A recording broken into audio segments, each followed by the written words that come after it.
Um, quick question for your show. Yeah, I'm not going to get into a bunch of Pauline quotes tonight.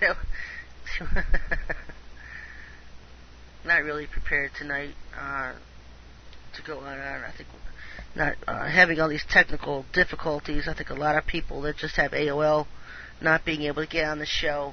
And I'll try to have that worked out this week. It worked for me fine 5 minutes before the show started. And then boom, I couldn't even get on. And so I don't know what kind of a technical issue that is. If it works 1 second, it doesn't the next. We have to find different players. Different players that can play the show. I don't know if you can use those Windows Media players and type in the URL for the show or not. That used to work. Does the word tripping mean anything to you? No. Tripping. God, the show's been a trip tonight. How's that? Is that meaning? I don't know. But it's just something to look for. Keep your eyes on, folks. Just a setup time over the spring and summer. More famine coming because it's being orchestrated. I've warned about that. Also, Israel is the one. You know, when I look in the codes, what I see is Israel's destruction. I see a lot of Jericho being bombarded with fallen angels. Probably already is, but Jericho is coming up, and Jerusalem. So watch for a preemptive strike by Iran against Israel, because that's what I really think could happen. And then Israel just bombards Syria. And so just keep your eyes on that. Question from a listener: is silver a viable alternative to aluminum or titanium? I would include it with it. I wouldn't use it instead of, but I would include it with it. It's a pure metal. Just ask the Lord. I don't change the recipe He gave me, and I know that there are some things that can enhance it, like silver. I've had people ask me if they can put gold in it, and those are pure metals, and even magnets, because magnets will boost the power of the crystals. But if I was going to use those ingredients, I wouldn't leave out any of the other ingredients. I would just add it along with it. And so just ask the Lord to guide your thoughts on it if you're going to make or go in that way as you're doing it, because you'll feel Him leading you, urging you one way or another if it's right or wrong or what you should do. And so I think I'm going to just wrap it up tonight. It seems like a lot of people. I'm sorry for the technical difficulties tonight. And hopefully we'll get that worked out. And just go over Matthew 10, folks, and James 2, because we don't want to be caught dead in our faiths, doing nothing for the Lord. Faith without works is dead. And I know that you will run into some of the biggest government agents online who push that saved by grace theology to the max, that almost pins people to their couches to do nothing.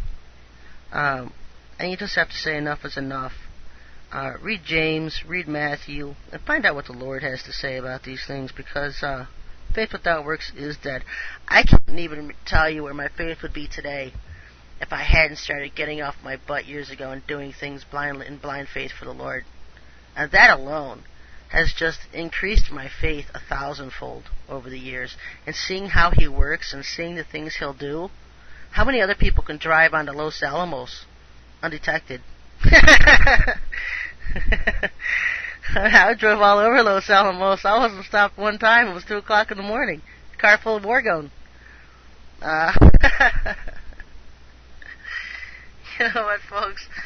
It's just things like this that the Lord will lead you to do, that you have the most fun with Him, and those are relationship-building experiences, and that's how you get so bold in Him, is because you've been through the ringer with Him so many times that you know that He's there, and the things He'll do for you, and you have your confidences built in Him, and that's how you get boldness. You know, I hear from people all the time. They're just amazed by my boldness. I see it all the time in the Bible codes, bravery and boldness. You just get that way from walking with the Lord every day. It's not something somebody can give you. It's something that you learn. It's a relationship-building thing that you just get over the years as you're walking with the Lord and acting in faith on things that He tells you to do. You know, I wasn't even the one that was supposed to be the one in charge of the orgone on earth in these last days. I wasn't the one that was sent here with the responsibility. In fact, there was a whole group of us. And the Lord was just telling me, He has been opening this up to me over the last couple of months. I wasn't the one sent here to do it. The person and the people who were defaulted on their calling for the Lord. They turned their backs on the calling. And I was the one who stood up and ran with it. And the only reason I stood up and ran with it is because the Lord asked me to do it. That's all He had to do. That's all He had to do was ask me. But apparently the people that were supposed to be working with me during this time just never stood up. And they're off doing their own things, off supporting different ministries. We could have had a whole nice setup at this time. We could have had, we're going around the world 2 years ago, and I already had this phase of everything done. We're working on a script. It's almost like a script because this has to be done before my tray arrives, and we are almost done, or almost at that point. And we've done it with just one-car garages and working our way through the winter, freezing to death. The handful of the Lord's warriors who have joined me in this, and people joining Faction 4 group every day, every week, more and more people standing up and doing it. It's not the way it was planned to be, but we did it with what we had. And so it's been done. The job's been done and being done now. And so I find it interesting, A lot of times you'll see the term lottery, because several are chosen, one is called. One wins, one's called. They could have a job that needs done. They'll have several names submitted to them, the Council of Heaven, and they'll choose one. And so it's very interesting, very flattering to see yourself as being considered as reliable by the Lord, that He can call and ask you to do something, and you're reliable, you'll get it done.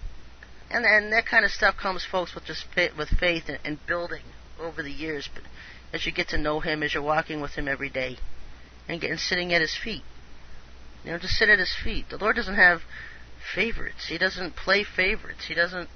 All His gifts are open to everybody. People just ask Him for the wrong things. Instead of asking Him for material things, ask Him for spiritual things that can build your relationship with Him. How to hear Him better, how to have better discernment, how to have more wisdom. Just simple things like that. Simple relationship. Ask Him what to ask Him. So I don't know what to ask you. What should I ask you for? And then let Him tell you. Stop talking so much and start listening. That's one of the biggest problems people have too. Is I talk too much and they don't stop to listen. Sometimes I'll just initiate a combo, and then I'll just sit there and I don't say anything. I'll wait for Him to talk. And it's that small voice in your spirit, folks. He doesn't speak to your head. You hear a voice in your head, it's Satan, it's elf technology, it's the Church of NORAD and the politicians and military and NORAD pumping the church false visions and prophecies everywhere, especially the Pentecostal crowd. They all love that stuff. The Lord doesn't speak to your head. Jesus doesn't talk to you. Jesus is Sananda, is one of Satan's ascended masters, one of his generals. And so if you hear a voice claiming they're Jesus, just rebuke it in the name of Yahushua, because it's not Jesus. The Son of God's name is not Jesus.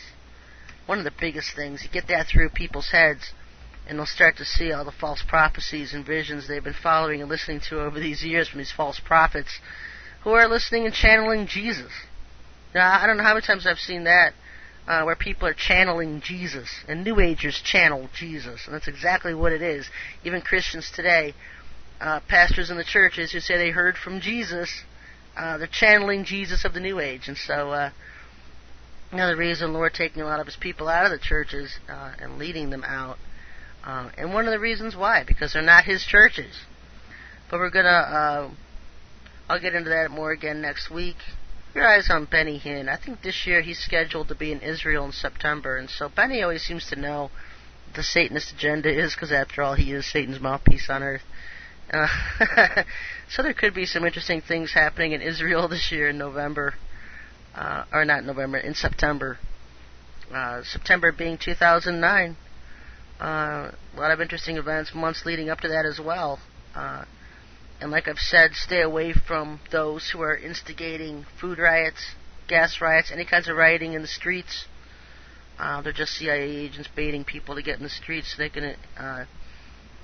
can start police state here in martial law. So just seek the Lord on everything, folks. Before you're going to do anything, seek Him on it. Until next week, everybody. God bless.